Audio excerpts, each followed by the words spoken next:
Looks I like don't a know. I meniscus. haven't. Looks like a meniscus Okay. tear to me. Okay. Is that similar to what Giannis had last year in the playoffs, where he came back quicker than No, he anyone had a thought humanly possible? hyperextension. But oh, that's right. Yeah. But it's like I remember watching that because I'm a big like fan of the Bucks. Like I'm not a Bucks fan. I'm not. That's not what I'm saying. But like when I watch the Bucks, I'm like, this is just something that is just unreal to watch. Watching Giannis play is just unreal. But when he hyperextended his knee last year, I was like, that dude's done. That dude's done for a year. That's a torn ACL, PCL, Yeah. TCL, ZCL, Everything. XYZCL, everything. Like that dude, his leg just fell off. Like there's no way. And then Right. he's crying and like pounding on the floor and needs help to the locker room. And then he's freaking back the next day. I'm like, the Greek freak is truly a freak. Like, what is He going is. on? He is. Yeah. Giannis is he's number one on our I think sports card that, investment report for a lot and of he those should reasons, be. That dude's a beast. But I think it really goes Yeah. into his. Really, I do. I think there's a lot to how he keeps his body healthy and strong. I think that's has a ton to do with it. Like why I think Anthony Davis gets injured all the time, and I never, ever, ever invest in him. And because when you read stories that beat writers have put up, and especially when you hear about stuff that happened in New Orleans, he's not dedicated to the game. Like he Yeah. he is he's good. He's very good. His talent James gets him Harden. there. Yeah, yeah, yeah. Yes, exactly.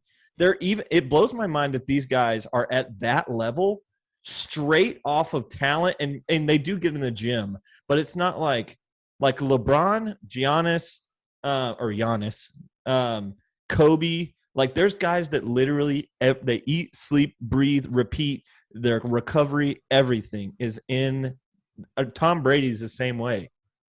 Like there's just like that other level that takes it. And I think you Yeah. get injured less. You get, like look at LeBron's career, look at Giannis, or you look at Giannis's career. Sure, Kobe had like the torn Achilles, but that was pretty late into his career, and a torn Achilles can just be from an older career's perspective. Like Brad Guzan just tore his Achilles.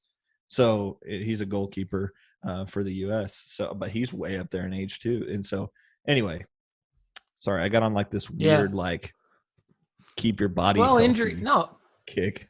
Yeah. You should think about that as a sports card investor, and that is why Giannis is number one, because he does keep his body in that condition. And injury is a very real. It's also the reason, I'll be honest, why I hesitate to put a lot of running backs and wide receivers up very high on the report, because even though those guys do keep their body in very good condition, they're just prone to injury because of the game. And so, I think that this injury with Ja will probably spur a lot of discussion about like whether he's as investable. I think it'll be interesting to see what happens with Ja. I still think he's a top he's a top 7-8 basketball investment for sure, and could be number one day. And this there's a lot of issues with this jaw injury. We probably don't have a lot of time to talk about it, but it is something to look out for with sports card investing for sure. Now's probably not the time to buy jaw just because of the injury and because of the fact that it is the NBA playoffs. So there's a lot of hype. There's still a lot of hype around jaw. Yeah, There I will would be wait probably like a better three buying months cycle for and there will him, be but a window.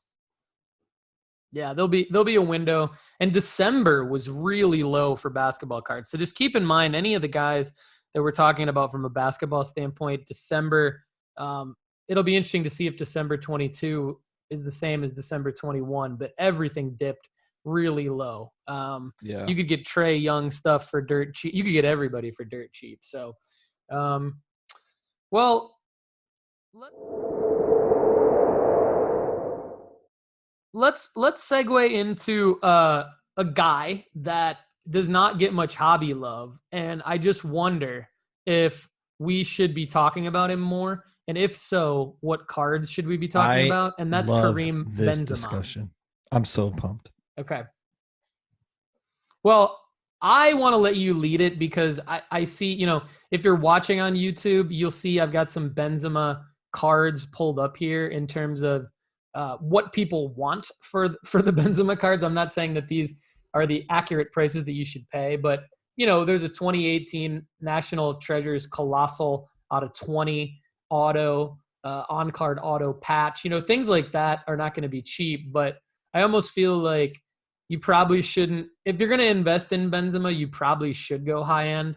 What do you think? Like, what's the strategy for investing in a guy like Benzema? And maybe give it, for those of us who don't know soccer like soccer, maybe give a little bit of career storyline for Benzema. Sure. I'll start with Kareem and how my love for him, and that'll kind of explain it. So when I first started watching soccer, it was 2009-ish, and soccer wasn't readily available on my TV. My dad is not a fan of soccer, so I had to watch it by myself, and I also lived in Central Time. So if I was going to get up and watch anything, it was going to have to be at 5 a.m. for the EPL. Plus, Kareem didn't play in the EPL. So I was just so once I got into college, my first year in college, I found out about the Champions League. And so I played FIFA all the time, and the only real team that I knew of was Real Madrid, because I knew of Ronaldo. And so I followed Ronaldo into being a Madrid fan, because I would watch YouTube videos of Ronaldo when I was 15 years old, when he was tearing up Manchester, when all his little stepovers and stuff. I didn't even know anything about soccer, but I was just so amazed at the athleticism that I just would watch Ronaldo videos all day long. And so he was actually, do you remember, did you ever have a MySpace? I remember MySpace. Of course. I'm old, remember? Well, I didn't know if you were, so there was a window for MySpace where I didn't know if you were older than that window that used MySpace, or if you were just I'm out, But anyway, so you could edit. I didn't really use it, but I had one. Okay. So do you remember how you could edit the backgrounds of your profile? So I know nothing about soccer, literally nothing. Never, I'm from Texas. So if you didn't speak Spanish, you couldn't play soccer. And that's not I'm legit serious. My high school team, the coach was the Spanish teacher, and he didn't speak English. That's, and so I didn't make the team. Obviously I wasn't as good. So I just didn't have a love for it. There wasn't an easy access to it. But there was amazing parts of it that I was always fathomed with. I had Ronaldo as my background on MySpace, and I had no idea who he even really was. But so anyway, so that followed me into Madrid. So when in 2009, 10, 11-ish, I started playing FIFA pretty consistently. I started watching some stuff. And then that's when I found out about Champions League, because it was at 3 p.m. time when Central Time, when they would come on. So I would get out of class and I would come home. Plus I was living with the whole soccer team, so that made it a whole lot easier as well. In college I lived with the soccer team, and they were all from all over the world. There was British guys, Africans, Australians, it was from all over the world. It was freaking nuts. That's a different story for a different day. But so I started watching Real Madrid around that 9th Champions League title. Kareem Benzema was on the team at the time. Kareem has been on their team for a long time and has always been overlooked because of several other factors. But I would always play with Kareem because his headers were insane on FIFA. He would just you could just cross it in from anybody, and Kareem would just rise up and just head it into it. So I had this love affair for Kareem. And then all the stuff that went around, he had some bad media publicity a couple of years ago, where he was in some trials, and so he was going through some stuff. He got kind of knocked off the French league team, and it seemed like everything was going away from Kareem. He was on the best team in the world. He was also on the best country in the world at the time, and nobody was talking about him. He was literally the striker behind, or on the same team as Mbappe. It's Mbappe, Pogba, and all, all this hype around them. And then Kareem's just I'm actually the one scoring goals, and nobody cared, and it seems like finally for the first time in his career, people are like, wow, this dude is actually very good. And I'm sitting here going, he's been good the whole time, And so Yeah. I'm really happy for Kareem that he, from his move from Lyon to Real, he's finally like, he beat out Higuain for the spot. Like they moved Higuain from Real to Napoli. And then so he beat him out, and then he beat out Morata. Morata ended up going to Italy as well. And so like the three of those guys were all on Real Madrid at the same time. Kareem beat him out, and Kareem's just been the guy the whole time, which I think is really cool because Real Madrid really doesn't stick with players forever and ever. Unless they're just like very few guys, they stick for forever and ever. You think of like Sergio Ramos, you think of like Iker Casillas, you think of those kind of guys. Well, Kareem is now a guy that's going to potentially take them to another Champions League title. When you're thinking about guys in the projectable near future, Kareem is a guy that you could eventually invest in. Also, I would invest big in Kareem if you're going to invest in Kareem. And I think you addressed that a little bit. Like if you're going to invest in Kareem at this point, you shouldn't be buying, what I just showed you earlier, like this little speckle, Yeah. this thing. Like this is a $10 to $12 card. Never in its life is it going to be more than $10 to $12. You're buying this card at its peak. But but that's National Treasures auto right there. Not only could he potentially play for France in the World Cup, not only could he potentially win. Oh man, that PSA sticker right there is looking rough. There's some PSA 10 stickers right now for around 3,000. They want. Yeah, but it's like so. You need to that one needs to be reslabbed. Like what's going on? That one needs to be reslabbed for sure. But yeah, I think I would buy that like something around that, like that value. If I was like pulling the trigger on Kareem, not saying that I wouldn't right now, I just can't. Like I don't have that kind of capital because Kareem is outside of my buying window. But if you did, I would go big on Kareem because it's kind of a safe investment. Like he's kind of one of those living goats type thing. Like he's still playing, but he's almost on the tail end of his career, probably like 2, 3, 4, 5 years away from the end. And his worst stuff is behind him. Like his trials and everything is behind him, and he's finally getting the attention. So, yeah. And like you said, he could potentially be the best player in the world. Yeah, so now could be an interesting time to buy a high-end card of Benzema, and then there's markers coming up because you've got the Champions League, potential Champions League final. I don't know when that is off the top of my head. I'm not sure if you do, but then there's also the World Cup, and he plays for France, obviously. So while you're looking up the Champions League schedule, I'm wondering if the Leaf cards. So Leaf, and this might take us into another direction because we've kind of hit on Kareem. May 28th. Okay, so there's from the airing of this episode, it'll air on May 10th. So there's 3 weeks, which is a long enough window to go high end flip 3 weeks from now if he wins and scores. Is he the Real Madrid star that you would buy though? Well, I mean, I like Vinicius quite a bit. I mean, there's a lot of players that you could potentially invest in on that team. Yeah. I don't know. I mean, it's hard to say, but I do think he's the surest bet for a performance worthy of a card spike. Does the hype and the performance happen at the same time?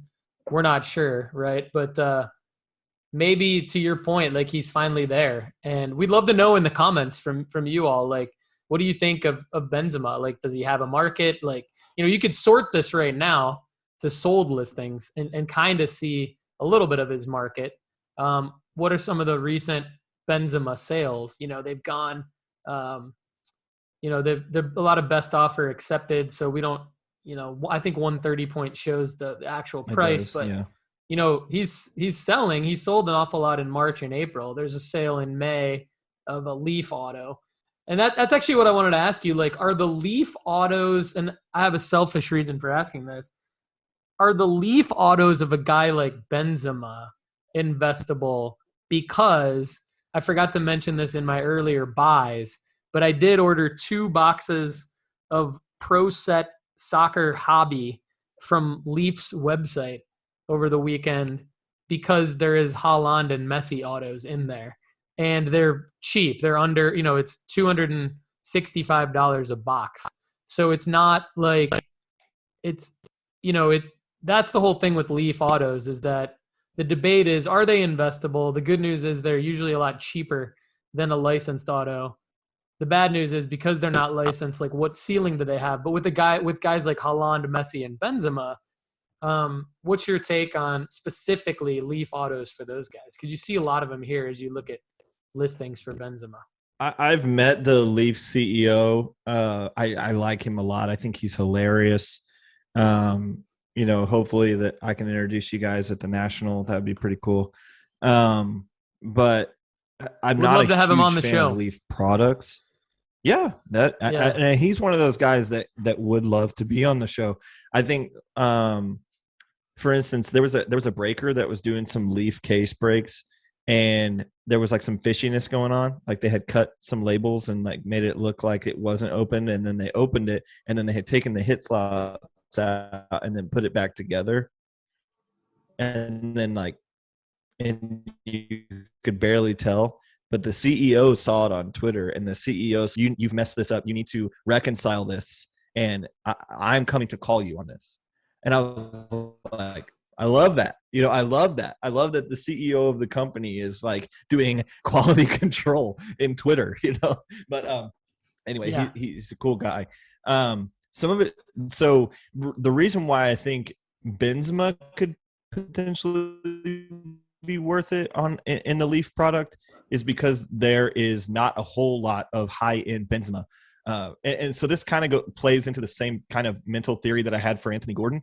If anything happens, whatever is available is what's going to be hyped, And so obviously Benzema has a lot of cards being out for the last 15 years, but he doesn't have a whole lot of high-end cards. And so if you're looking at high-end autos, if Leaf is what you can get your hands on, then I say go for it in this case. Not in all cases, but in this case. Because, in 20 days, you'll have an opportunity to potentially flip it if he scores. And when Benzema scores, he scores in bunches. So he typically has like a brace or a hattie before, it's never just like, oh, he just scored one. Like Benzema just like has days. And so if he has a day in the World Cup finals, that's going to potentially going to spike. But if you're hedging your bet a little bit at all with this, and if you're nervous about buying it, there's another opportunity for his market to go up when France is in the World Cup in like 6 months. Yeah. It's interesting. I think we needed to give Benzema his due. I think there's a clear play. Go high end now. Look at a flippable window to sell should he have a big performance in a Champions League final. And then if that doesn't happen, don't freak out and look towards the World please Cup don't panic to list at the appropriate time. Yeah, don't panic sell, because he's also, like Kendall mentioned, like he's a legend. I mean, anyone who knows world soccer well knows that Benzema is like you said, he's had some issues off the field, but off the pitch, but he's a legend.